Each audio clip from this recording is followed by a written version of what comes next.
Man, I feel like this message is super powerful, and most likely the reason why I have to record it a second time. Hello, my name is Michelle. You are the Amethyst Collective, and I feel like my Amethyst Collective is super intuitive. You guys are the dreamers, and you are the ones that are super powerful, because whatever it is about this message, I literally just filmed part of this message and my screen went white, like completely went white. So I know something about this message does not want to be seen for whatever reason, for whomever. But I'm going to tell you, I'm going to film this until the cows come home. I don't care how many times I have to film this, because I feel like this message needs to come across for you, for whoever is a part of this collective, because you are powerful. You are super powerful. Give yourself credit for it. Because here's the thing. I know life and what we're going through in life is beating us down, some of us, not all of us, but life might be beating you down right now. But I want to tell you something. I wrote down channeled messages, so I'm glancing over at the messages that I wrote down. I want to tell you to keep dreaming. Keep dreaming that dream that is deep in your heart. It's in your heart for a reason.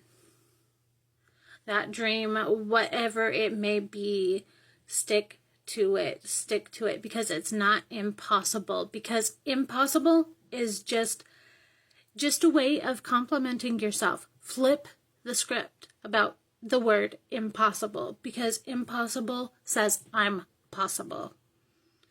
So if you're in the moment of thinking, oh my God, this is impossible, no. It's not impossible if you're possible. Everything exists for us as a possibility. I just saw 222 and 224 on my clock. But whoever you are, please know and understand. See things as possible, because again, impossible still says I'm possible. Now, the cards that you got. So I want to talk about the cards that you got, because I was literally going to give you guys mermaid cards. And the Divine Feminine deck that I have had something to say about that. It literally fell on the floor. as I was about to shuffle the mermaid cards, it was like, no, it fell on the floor, not prompted. So I'm just going to mention the names of these people that are on the cards before I get into the reading. We got Fatima, we got Shakina, we got Parvati, and we got Queen Esther.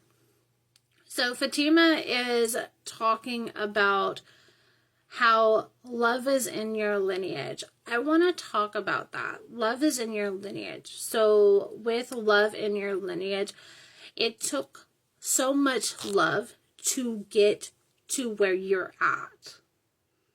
The people before you have helped make your dream possible. Not necessarily like by giving you funds or whatever, but they drove the car to you, like, if that makes sense. They drove the car to you so you can rise. But there's gratitude. Gratitude is my religion, is what it says here. Remember how far your bloodline has come.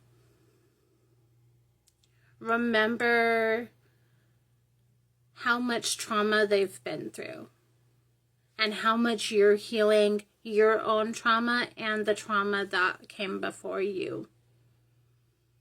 Be proud of that. because you're showing your bloodline. I'm crying and I'm seeing my face turn like different ways right now. So like if I'm shape-shifting, there's a reason. Someone's ancestors are in here today. And maybe it's everyone's ancestors, because I want to say something. You're the ones that are showing your family that it's possible to heal. And they love you for it. They love you for it. There's a deep love there. I wanted to mention that because that really felt like a big, huge release. Holy mackerel. So Shekinah mentions, at the center of everything there is light. I am that light. And you are that light for your family. And here's the thing, is without darkness, there is no light. So from darkness, it doesn't mean that your family was like bad or anything, but there, darkness comes in all different shades. And so what you need to understand is, for them to walk in your darkness, they gave you the opportunity to rise and become who you are. The light of who you are. Wow, I'm crying so much. Wow, this is so powerful. Holy mackerel. I was not expecting to cry in some of these videos. Holy mackerel. How do people do readings, and some people can keep a straight face. I feel this at a deep level. So let's talk about Parvati, the goddess of devotion. It says here, I am a love that doesn't leave. When I commit to love, my soul evolves. You as healers, I'm going to mention this. You as healers have learned a lot about conditional versus unconditional love. And I feel like there's some kind of message around understanding that you gave everybody the love that they needed. But now you have to also devote that love to yourself as well. Like, that unconditional love to yourself. You have been through your bloodline has been through the ringer. You've been through the ringer. Give yourself some grace. Give yourself some grace. Devote time to yourself. Even 5 minutes. I don't know who you are. If 5 minutes is all you can give to yourself, then you know what? 5 minutes gets to be good enough. Even if that 5 minutes to yourself is you drinking a cup of coffee. Like, revel in it. Revel in it. Because look at those moments as sweet levels of devotion to yourself. Because when you're devoting that love into yourself, that overflows and ripples out to everybody else.